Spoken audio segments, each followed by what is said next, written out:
90 రోజుల కోర్సు పూర్తి చేస్తే చాలు 100% ప్లేస్మెంట్ సపోర్ట్ తో సాఫ్ట్వేర్ జాబ్ మీ సొంతం. వెంటనే కోడ్ జ్ఞాన్ డెస్టినేషన్ ని సంప్రదించండి. నమస్తే, వెల్కమ్ టు సుమన్ టీవీ. నేను మీ యాంకర్ సిరి.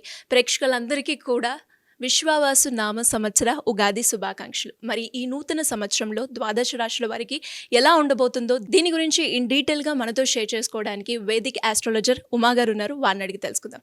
నమస్కారం సార్. నమస్తే అమ్మా.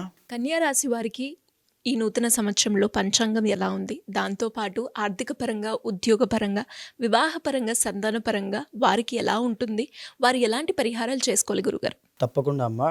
ముందుగా అందరికీ కూడా విశ్వావసునామ సంవత్సరం మన తెలుగు సంవత్సర శుభాకాంక్షలు.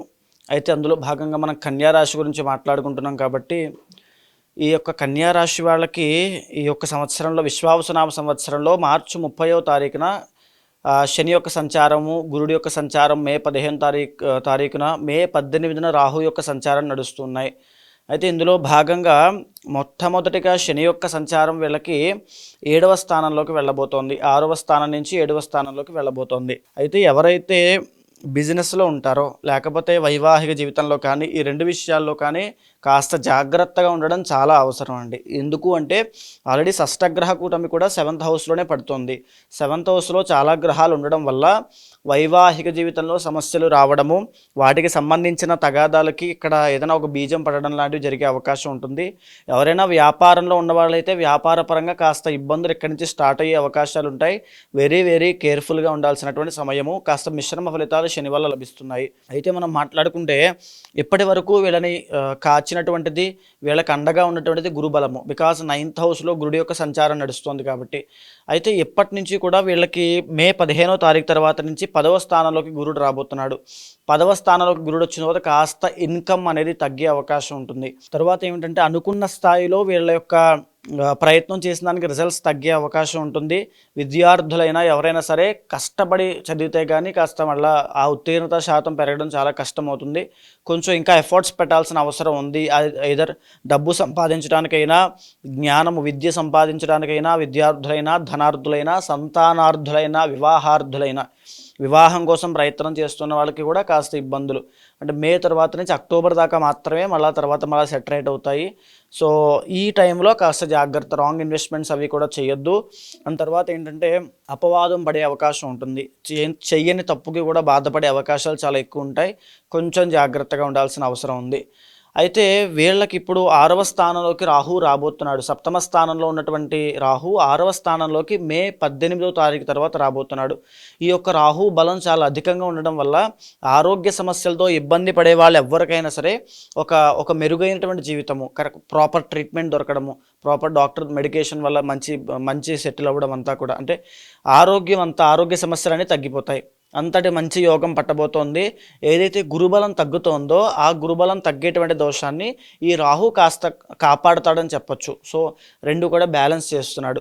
దీంతో పాటుగా ఏంటంటే సింహంలోకి కేతు రాబోతున్నాడు. 12వ స్థానంలోకి కేతు. ఎప్పుడైతే 12వ స్థానంలోకి కేతు వస్తాడో కాస్త వైరాగ్యం వైపు వెళ్ళే అవకాశం, దైవారాధన, దైవ చింతన, స్పిరిచువల్గా కనెక్ట్ అవ్వడం, భగవద్ అనుగ్రహం కోసం తీర్థయాత్రలకు వెళ్ళడం లాంటివి ఎన్నో జరిగే అంశాలు ఉంటాయి. ఎక్కువగా భగవంతుడితో గడిపేటువంటి సమయం చాలా అధికంగా ఉంటుంది. అది కూడా ఆల్మోస్ట్ చాలా మంచిదే అని చెప్పచ్చు. అయితే వీళ్ళకి ఈ యొక్క దోషాలతో పాటు ఈ యొక్క వీటితో పాటుగా కొన్ని పీరియడ్ ఆఫ్ టైమ్స్లో మంచి రాజయోగాలు ఉన్నాయి. ఆ రాజయోగం ఏమిటంటే ముఖ్యంగా కన్యరాశి వాళ్ళకి 27వ తారీఖు అక్టోబర్ దగ్గర నుంచి 7వ తారీఖు డిసెంబర్ వరకు కూడా ఈ 2025 సంవత్సరంలో అద్భుతమైన రాజయోగము.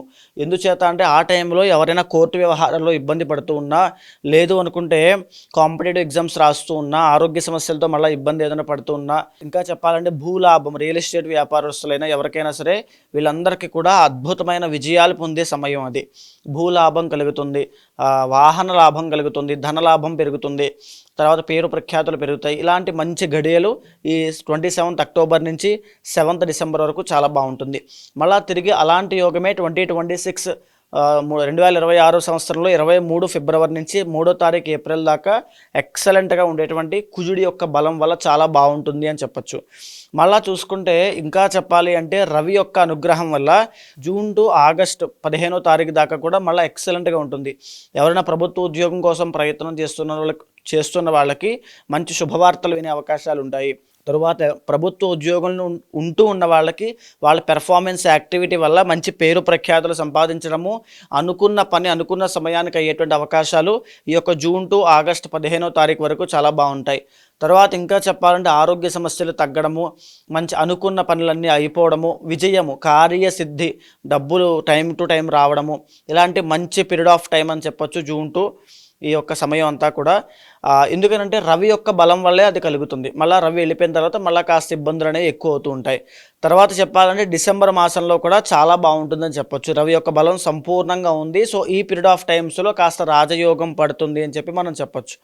అయితే ఇంకా 2026వ సంవత్సరంలో ఫిబ్రవరి మార్చ్ అంటే 2026లో లాస్ట్లో విశ్వావసునామ సంవత్సరం ఆఖరిలో ఈ 2 మాసాల్లోనూ కాస్త ఇబ్బందులు ఉంటాయి. శుక్రబలం వీక్గా ఉండడం వల్ల వైవాహిక జీవితంలో కాస్త ఒడిదుడుకులు రావడము, ఆ కళారంగం వాళ్ళకి, సినిమా రంగం వాళ్ళకి, గీత నృత్య వాద్యములు ఆ రంగంలో ఉన్న వాళ్ళందరికీ కూడా, క్రియేటివ్ ఫీల్డ్లో ఉన్న వాళ్ళకి, లేకపోతే బిజినెస్ చేసే వాళ్ళకి, ఆడవాళ్ళకి సంబంధించిన వ్యాపారం చేసే వాళ్ళకి, బ్యూటీ ప్రొడక్ట్స్, షాపింగ్ మాల్స్ వీళ్ళు ఉన్న వాళ్ళకి ఎవరికైనా కాస్త అవకాశాలు తగ్గడము, కళారంగం వాళ్ళ క్రియేటివిటీ ఇండిపెండెంట్గా బ్రతికే వాళ్ళకి ఎక్కువగా కాస్త ఎఫెక్ట్ ఉంటుందని చెప్పొచ్చు. జన ఆదరణ తగ్గుతుంది, కాస్త అవకాశాలు వాల్యూ తగ్గే అవకాశాలు ఉంటాయి. పర్సనల్ చార్ట్లో అది యోగం బాగుంటే కనుక చిన్న చిన్న దోషాలన్నీ కూడా ఖచ్చితంగా ఓవర్కమ్ అయిపోతారు. పెద్ద దోషాలు ఏమీ కాదు. సో కన్యా రాశి వాళ్ళకి ఓవరాల్గా చెప్పాలంటే కాస్త అబోవ్ యావరేజ్గానే చాలా బాగుంది అని చెప్పచ్చు. మీరు పెద్దగా ఇబ్బంది పడేటువంటి ఏమీ లేవు. ప్రశాంతంగా ఉండండి, మనోధైర్యంతో పనిచేయండి. ఎందుకనంటే కాస్త ఈ యొక్క గురుడు బలం తగ్గుతుంది కాబట్టి ఆ స్పీడ్ అనేది తగ్గుతుంది. సో స్పిరిచువల్గా బాగా కనెక్ట్ అవ్వగలుగుతారు. కనెక్ట్ అవ్వండి, భగవద్ అనుగ్రహం కోసం ప్రయత్నం చేయండి. అయితే మీకు వచ్చేటువంటి మంచి పరిహారం ఏమిటంటే శ్రీరుద్ర యాగం చేయండి, గురుబలం పెరుగుతుంది. శ్రీరుద్ర యాగం అనేటువంటి చేయడం వల్ల రాహుబలం పెరుగుతుంది, గురుబలం పెరుగుతుంది, నవగ్రహ దోషాలని తొలగిపోతాయి, అద్భుతమైన రాజయోగం పడుతుంది. అండ్ ఇంకొకటి ఏంటంటే ప్రతినిత్యము కూడా విష్ణు సహస్రనామ పారాయణ చేయండి.